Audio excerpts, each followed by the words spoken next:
नमस्ते दोस्तों, स्वागत है आपका आपके अपने YouTube चैनल ट्रेंडिंग स्टॉक्स में।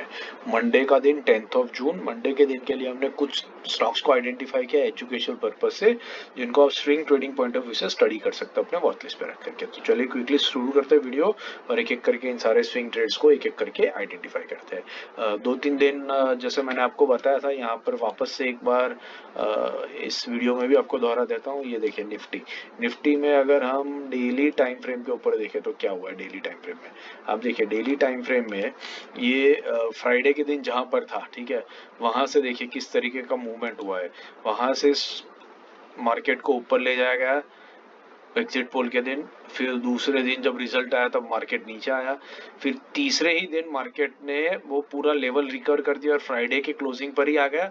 और उसके बाद वेडनेसडे और फ्राइडे मिला करके ये इंडेक्स जो है वो अपने एग्जैक्टली उसी लेवल पर आ गया जहां पर इसने एग्जिट पोल के दिन अपना हाई बनाया था।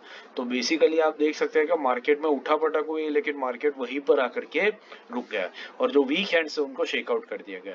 तो ये इतनी वॉलेटिलिटी की वजह से हमने स्विंग ट्रेड्स अवॉइड किए थे 2-3 दिन के लिए, because it would not make sense. आपको पता नहीं है कि मार्केट किस डायरेक्शन में जा रहा है, किस तरीके से मूव कर रहा है, इसलिए हमने इसको अवॉइड किया था, which is a good strategy to avoid on a time to time basis. हर बार आपको हर तरीके के ट्रेड्स नहीं मिल सकते थे। इन दिनों में हमने देखा था इंट्रा डे ट्रेड्स में हमने 6 से 7 8% 9% तक की मूवमेंट्स इंट्राडे में कैप्चर करी है। तो कुछ दिन इंट्राडे ट्रेड्स के लिए अच्छे होते हैं, कुछ स्विंग के लिए होते हैं, कुछ दोनों के लिए भी अच्छा नहीं होते हैं। तो उन दिनों को अवॉइड करना trading is also a good strategy. तो चलिए पहला आज का वीडियो शुरू करते हैं। एसीसी हमने पहला स्टॉक आइडेंटिफाई किया। एसीसी हमने क्यों सिलेक्ट किया, वीकली टाइम फ्रेम पे देख लेते हैं। तो देखिए ये एक बढ़िया सा ट्रेंडिंग स्टॉक है, वॉलेटाइल काफी रहता है, but it's an trending stock. अब ये स्टॉक ने क्या किया है, यहाँ पर इसने एक अपना राउंडिंग बॉटम जैसा पैटर्न कंप्लीट किया। यहाँ पर आप देख सकते हैं कि यहाँ से यहाँ तक एक पूरा ऐसा एक राउंडिंग बॉटम का पैटर्न आपको बनता हुआ दिख रहा है। अब ये पैटर्न इस स्टॉक ने कंप्लीट किया है और कंप्लीट करने के बाद में क्या हुआ है, स्टॉक अपने उसी लेवल पर आ गया है जो इसका ब्रेकआउट लेवल था।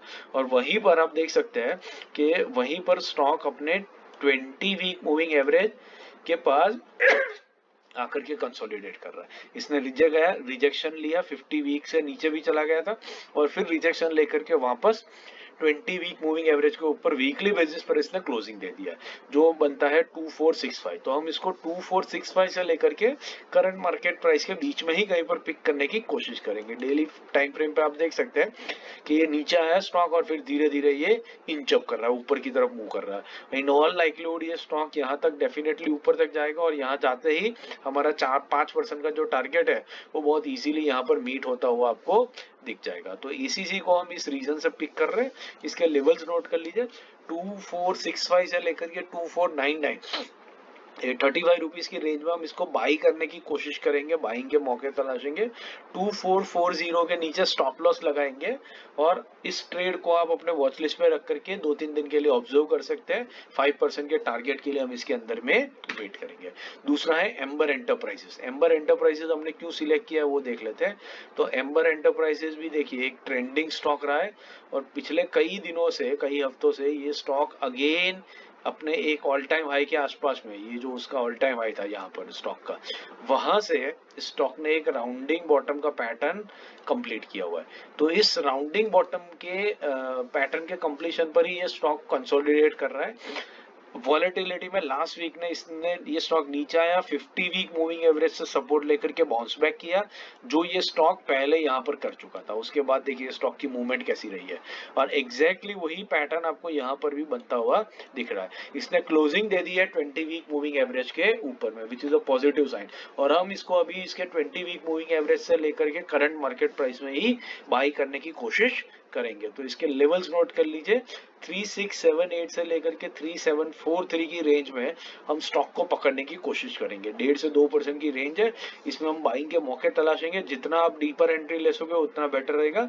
3650 का स्टॉप लॉस लगाएंगे और 5% के टारगेट के लिए इस स्टॉक को वॉच लिस्ट पे लगा करके आप स्टडी कर सकते हैं। तीसरा और आखिरी स्टॉक जो हमने आइडेंटिफाई किया हुआ है angel one. Angel one is a super trending stock. आप देख सकते हैं ये कितना तेजी से भागता है ये स्टॉक, बहुत ही बढ़िया एंड ट्रेंडिंग स्टॉक है। बट जैसे हर स्टॉक के साथ में होता है, ये कूल ऑफ करता है। यहाँ पर आप देख सकते थे कि पहले यहाँ पर ये कितना तेजी से ये स्टॉक भागा, फिर उसके बाद इस लेवल पर स्टॉक ने क्या किया, इस लेवल पर स्टॉक ने आकर के अपना येलो और ब्लैक लाइन मतलब 20 और 50 वीक मूविंग एवरेज का गैप कंप्लीट किया, और जैसे ही ये गैप कंप्लीट हो गया उसके बाद स्टॉक वापस तेजी से भागने लगा। अब यहाँ पर देखिए ये गैप वापस से यहाँ पर बनता हुआ आपको दिख रहा है।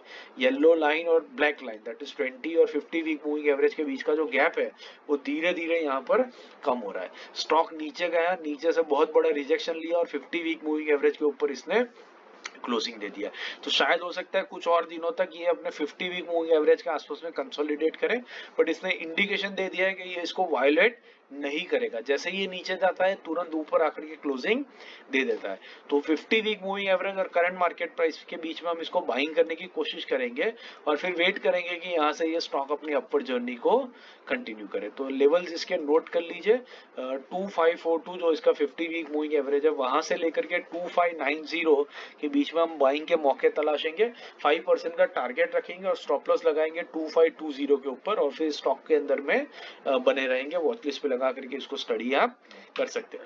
आशा करता हूँ आपको वीडियो पसंद आ रहा है। पसंद आ रहा हो तो लाइक शेयर और सब्सक्राइब जरूर से कर दीजिएगा। Thank you and have a great trading week ahead.